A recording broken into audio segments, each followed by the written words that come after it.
Você, quando observa o mapa mundi, certamente já deve ter observado que o pedacinho, a costa oriental do continente sul-americano se encaixa perfeitamente na costa ocidental do continente africano. Muitas pessoas já postularam esse tipo de pergunta quando observaram o mapa, e vários cientistas também. Então, desde o século XVI, por exemplo, nós temos perguntas sem resposta sobre isso. No século XIX, começaram a aparecer as primeiras respostas, as primeiras hipóteses que responderiam essa pergunta. Por exemplo, um cara chamado Alfred Wegener, né, um cientista alemão, ele esboçou a teoria da deriva continental, que os continentes já estiveram todos juntos em um supercontinente chamado Pangeia, mas que forças dividiam a crosta terrestre e faziam com que os continentes se movimentassem. Os continentes não estavam fixos da maneira que a população na época conhecia. Então, existia um grande continente chamado Pangeia, depois começou a divisão em dois grandes continentes, Laurásia na parte de cima, no norte, e Gondwana na parte de baixo, e a movimentação continuou, e continua até hoje. Na época, Alfred Wegener tinha postulado, por exemplo, na previsão, que a América do Sul e a África se separavam em cerca de 20 centímetros ao ano. Ele até acertou que elas separavam, mas ele exagerou um pouco na previsão. Elas separam cerca de 2 centímetros ao ano. Porém, a ideia dele estava correta. Ele só errou na maneira como ele explicou, como ele achava que explicava, porque ele atribuía a força que movimentava os continentes às marés. E a gente sabe que as marés não são capazes disso. Na verdade, hoje, com o conhecimento das placas tectônicas, sabemos que tem toda uma movimentação do magma que faz com que essa crosta, dividida em placas, se locomova, né, pela superfície.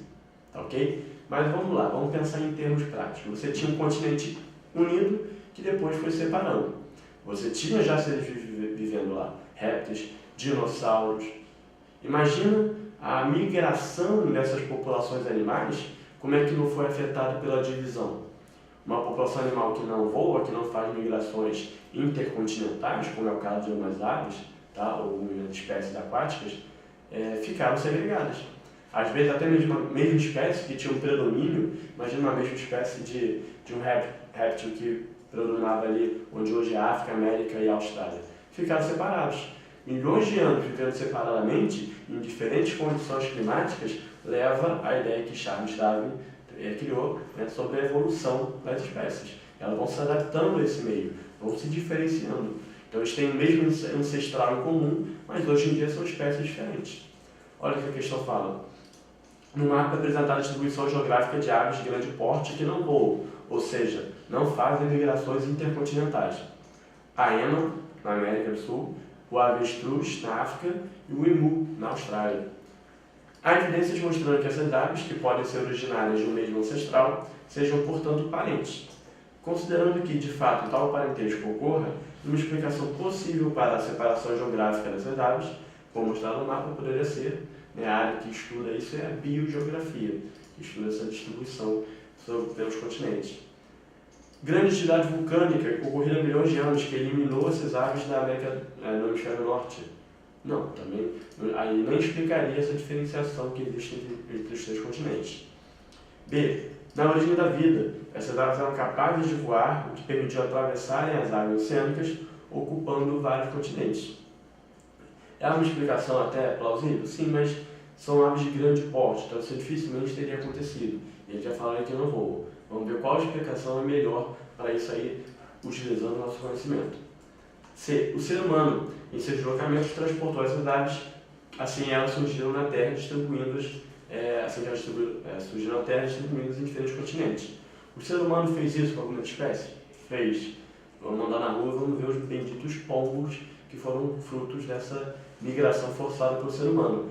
Só que na época de divisão do continente, por exemplo, já existia o ser humano? Não. E outra coisa, são espécies muito diferentes. Para ter tempo delas se modificarem tanto assim, de elas se adaptarem ao meio, isso leva milhares de milhões de anos. A gente sabe que o ser humano ele não existe há tanto tempo assim. Logo, não seria possível. Letra D. O afastamento das massas continentais, formadas pela ruptura de um continente único, que dispersou essas aves que habitavam ambientes adjacentes, lado a lado. De fato, tá ok? Realmente a ruptura foi capaz, há milhões de anos, de separar esse ancestral comum, que deu origem hoje em dia a diferentes espécies. é a existência de períodos glaciais muito rigorosos no hemisfério norte. Provocou um gradativo deslocamento dessas aves para o sul mais quente. Mais uma vez, mesmo problema da A, não ajuda a explicar essa diferenciação das espécies em continentes tão diferentes que possuem parentesco.